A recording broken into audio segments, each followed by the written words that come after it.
I don't waves. Make me feel better. Hey everyone, we have Laura and Lou here, and we will begin with questions. Yeah, we'll see. Let me know if you want to read. Oh, she's there. Good. She's gone. Do I have Is our her? last press conference here after the robot arm? Yeah. Last time? Yeah, we might And ditch the Jupiter. Zoom, the virtual background, but good with it. We can start with questions, and we'll begin with Jacob. Thank you, Ryan. Hi, Laura. Hi, Lou. Thanks for taking time to chat with us. Congrats on the start of another NWCL season. So, first question for me is just kind of a simple one. Just how's everyone feeling with the season finally kicking off? Good, yeah, I think excited to get started. It's been a long pre-season. I think Ryan's going to turn the background off because I keep going in and out.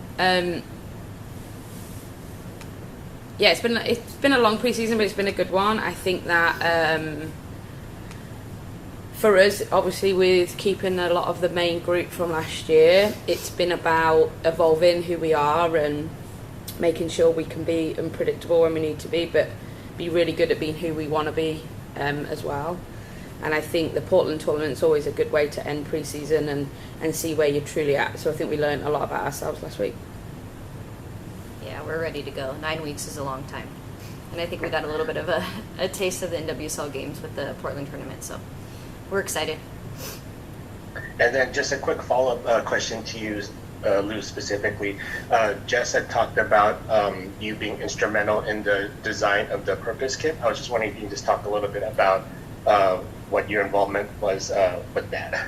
Yeah, we want to be community-driven with this club, and I think we've made really big strides to do that, and the kit is a big picture of that, I guess.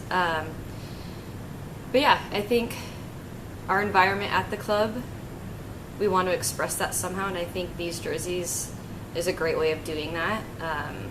We love the city. It's been a big soccer city now, and I think we've really put our stamp on that. So I think giving back is something that's really important to this club, and that's exactly what these jerseys are doing, and I think that represents us really well.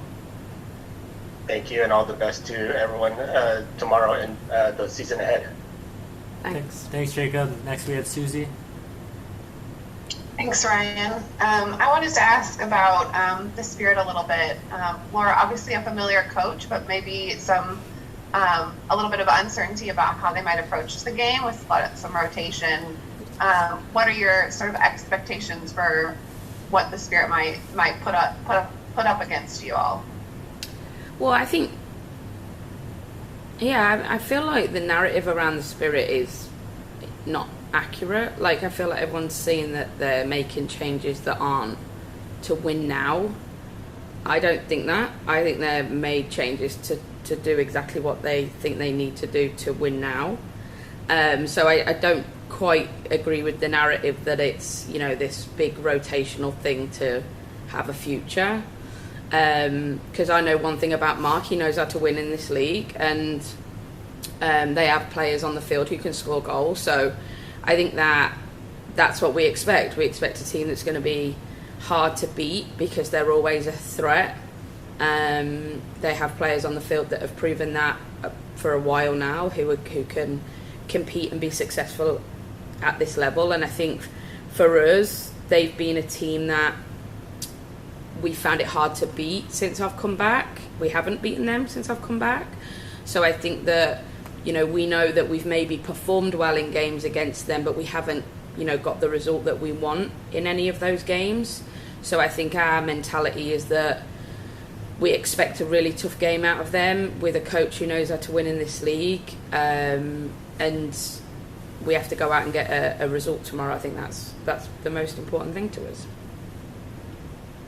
And you talk about a lot of the narrative and that they have a pretty clear attacking core that's returned a lot. And Lou, I wanted to just ask you, you faced this kind of core on the attack in previous years. What makes it hard to stop them? What kind of threats do you think they bring? Yeah, I think their front line is exciting for me to watch them develop. They've got young talent. Rodman and Hatch have been doing really well in the league recently and with the national team, so you definitely have to respect that. And yeah, it's exciting. I guess it's something that you want to play against. You want to be against the best all the time, and I think that's what they have, and they've now had a lot of years underneath their belt.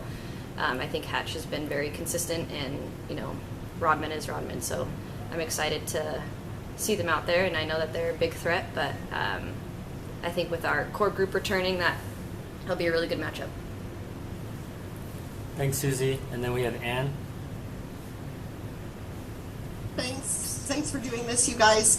Lou, I asked Jess the other day what she thought about being one of the original players that are still with their original team in the NWSL, and I wanted to ask you, kind of how you feel about still being with the Reign after all these years, and also when you started out in the league, did you have any idea that it was going to last 11 years? And what do you think of the success of the league so far? Yeah, I think I wouldn't want to play for any other club. The Reign's done so many things right that really has kept me coming back, especially this one. And Pino and Jess, for sure, are big reasons that I come back and continue to play and really want to win the championship. But yeah, this group's special. We've built something we're really unique within the U.S. as a club, and what we want to do and what we want to accomplish. And I definitely want to be a part of that. I think especially after 11 years, something you don't want to leave. It's really special. People around us are so special. But yeah, I think the league, if you thought I was going to be here 11 years ago, I would probably say no. Neither. The way the league started off, there's been huge improvements. There's definitely a life and an opportunity to make this like a lifestyle and a job. Probably last 3 to 5 years, so that's really promising for the next generations to come, and it's been really fun to be a part of that and build that. Thank you. Thanks, Anne. And then we have Steven. Thanks. I have 2 questions. First, to Coach Harvey. After last week's game, you mentioned that Quinn and Pino had picked up small knocks, and they were kind of going to be evaluated day to day. So I was wondering if you could give kind of a general injury update and on them and how Angelina's rehab is coming along, and kind of how the team is shaping up for the first game of the season.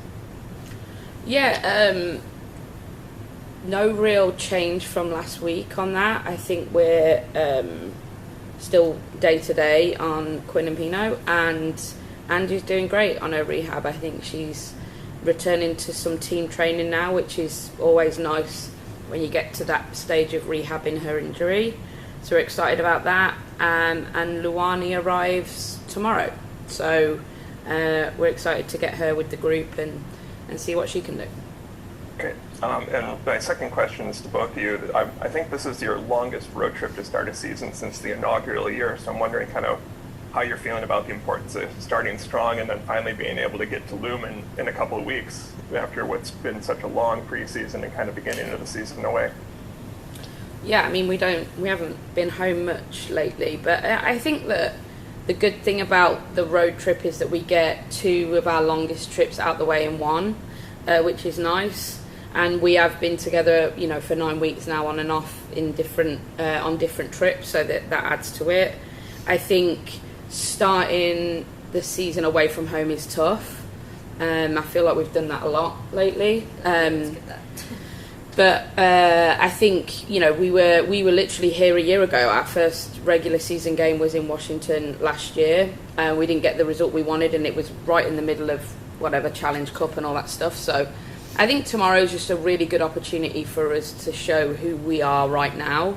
And then obviously we showed last year that it's important to try and get off to a good start, but brutally in this league it's always how you end. So yes, starting is great, but I think we know that we're going to have to make big progress throughout the year no matter what happens in these next 2 games. Thank you. Thanks, Steven. And then we have Jeff.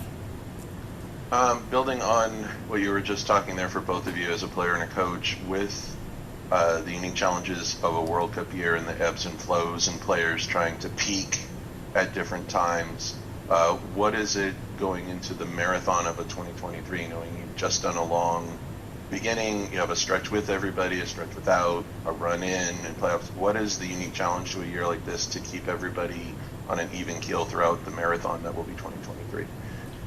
I think honestly not looking too far ahead of yourself. I think, tomorrow's the most important game and day for us, because so many things happen. Obviously we have a major tournament in the middle of the season, which is always, difficult to manage, but so many things can happen before that. We have a lot of games prior to that.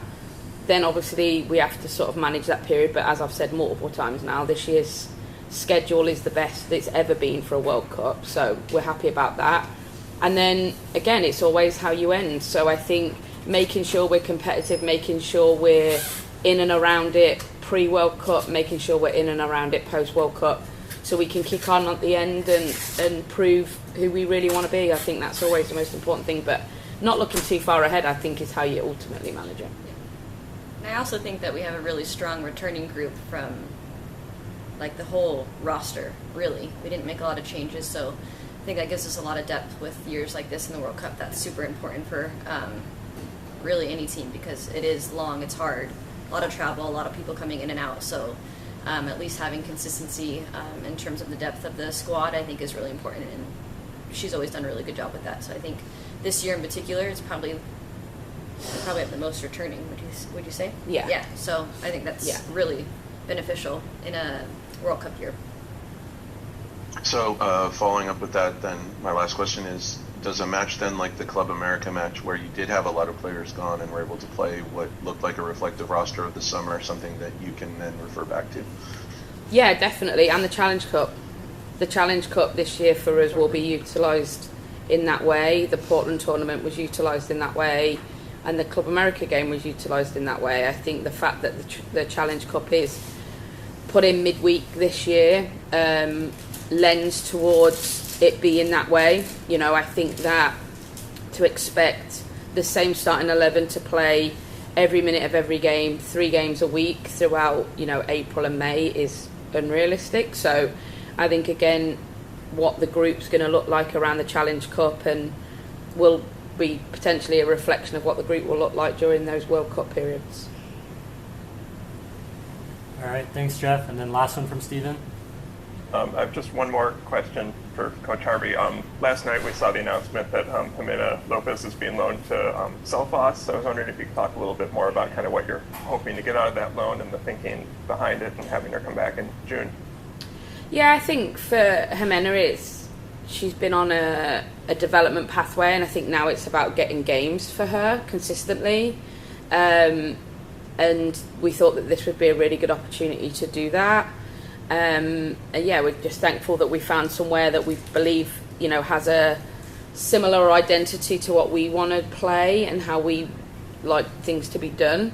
So she can go and play games and compete at a good level. So we're excited for her to go and do that, and wish her all the best. And obviously, keeping her within the family of the Reign, I think, is important for us in the long-term future. All right, thank you. Thanks, Stephen. Thanks, everyone. Thanks, Laura. Thanks, Stephen.